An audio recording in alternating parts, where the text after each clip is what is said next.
रात का समय था। घने बादलों से आसमान ढका हुआ था। बिजली चमक रही थी और बारिश भी रुक रुक कर गिर रही थी। मुंबई एयरपोर्ट के रनवे पर एक विशाल जहाज तैयार खड़ा था। फ्लाइट नंबर AI 917 जो दिल्ली जाने वाली थी। विमान के भीतर धीरे धीरे यात्री अपनी सीटें ले रहे थे। कुछ थके हुए थे, कुछ फोन पर आखिरी बातें कर रहे थे। हवाई जहाज में लगभग 45 यात्री थे। सभी को अंदाजा नहीं था कि आज की उड़ान उनकी जिंदगी की सबसे भयावह यात्रा बनने वाली है। उन यात्रियों में अन्या भी थी। वो एक यंग यूनिवर्सिटी स्टूडेंट थी जो दिल्ली में अपनी पढ़ाई पूरी करने के बाद अब घर लौट रही थी। अन्या थोड़ी निडर किस्म की लड़की थी। वो भूत प्रेत की कहानियों पर हंसा करती थी। उसे लगता था ये सब सिर्फ लोगों के मन का वहम होता है। प्लेन के भीतर लाइट धीमी हो चुकी थी। अनाउंसमेंट हुआ, हमारी फ्लाइट कुछ ही पलों में टेक ऑफ करेगी। कृपया अपनी सीट बेल्ट बांध ले। टेक ऑफ के बाद सब कुछ सामान्य था। प्लेन बादलों में ऊपर उठता गया, लेकिन कुछ ही मिनट बाद अचानक हल्की झटके जैसी आवाजें आने लगी। अन्या ने खिड़की से बाहर देखा। घने बादलों में बिजली चमक रही थी। कुछ नहीं, ये सामान्य है, उसने खुद को समझाया। मगर तभी एयर होस्टेस का चेहरा थोड़ा घबराया हुआ लगने लगा। वो बार बार कॉकपिट की ओर भाग रही थी। अन्या के ठीक पीछे बैठे एक बुजुर्ग व्यक्ति ने उससे धीमे स्वर में कहा, क्या आपको पता है इस फ्लाइट के बारे में एक पुरानी कहानी? अन्या ने भौहें चढ़ाई। कहानी?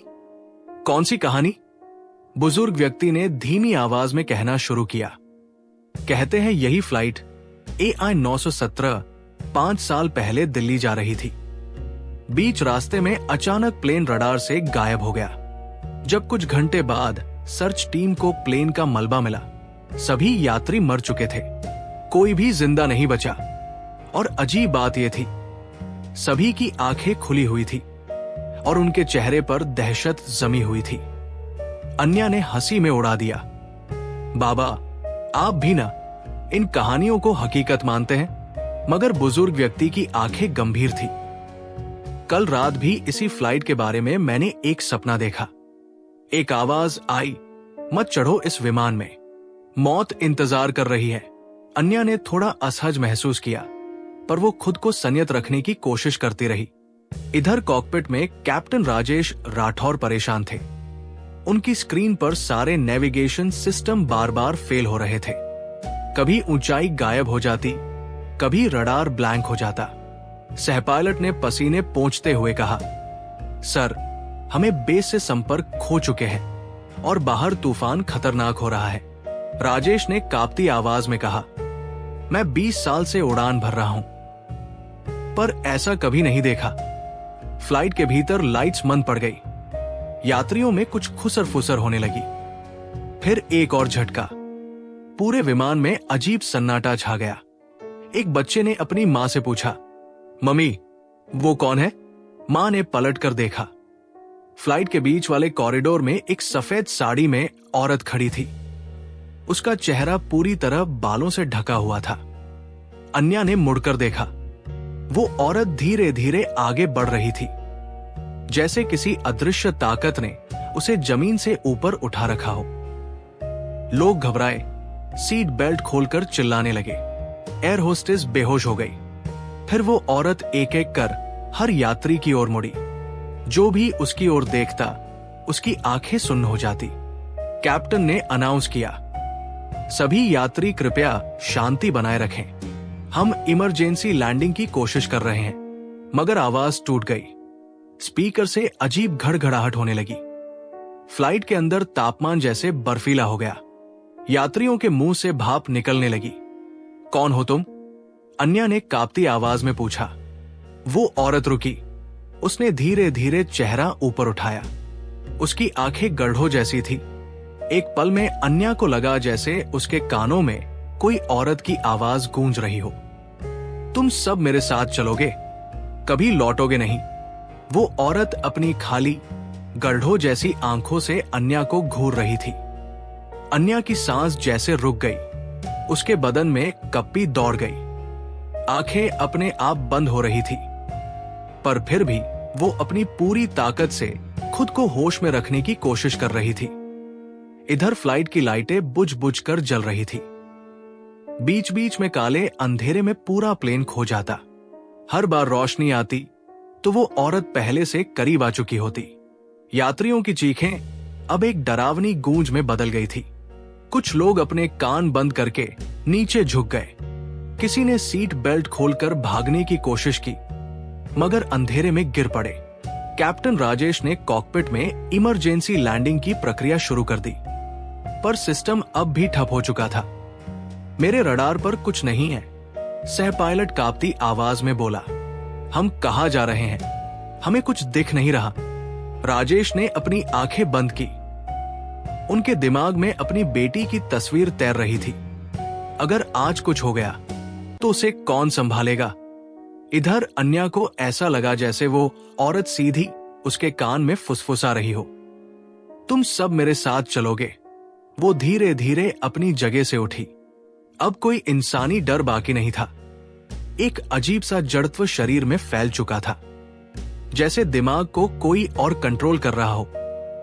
फ्लाइट में बैठे बाकी लोग भी उस औरत को घूर रहे थे और एक एक कर उनकी आंखें भी पत्थर जैसी सुन्न होती जा रही थी। तभी एक जोर का झटका हुआ। प्लेन की पूरी छत जैसे चटक गई हो। ओवरहेड कंपार्टमेंट खुल गए। सामान गिरने लगा। सीट बेल्ट न बांधने वाले यात्री सीट से उछल पड़े।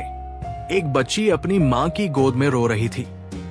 उसकी मां ने कांपते हुए उसे सीने से लगा लिया। शांत रहो, सब ठीक होगा, सब ठीक होगा। मगर वो जानती थी कि सब कुछ खत्म हो रहा है। तभी खिड़की के बाहर बिजली की एक भयानक चमक हुई। प्लेन के बिल्कुल बगल में वो औरत हवा में तैरती दिखाई दी। अन्या ने देखा, उसके होंठों पर सिलाई अब धीरे धीरे खुल रही थी, जैसे किसी ने बहुत साल बाद उसे तोड़ा हो। और फिर उसके मुंह से एक रोंगटे खड़े कर देने वाली चीख निकली। उस चीख की गूंज प्लेन के हर कोने में फैल गई। लोग अपने कानों पर हाथ रखकर रोने लगे। कॉकपिट के अंदर की स्क्रीन पर भी कोई अजीब साया दिखाई देने लगा।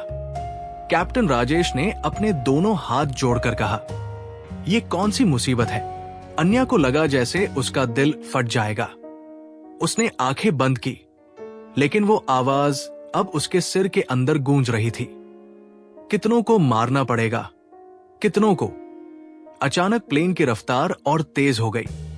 रडार पर कोई दिशा नहीं, न कोई ऊंचाई का पता। एक खाली अंधेरा और एक अनजाना डर। तभी कॉकपिट में एक सफेद साया प्रकट हुआ। कैप्टन की आंखें फटी रह गई। वो साया धीरे धीरे कैप्टन की तरफ बढ़ा और एक पल में उनकी गर्दन झुक गई।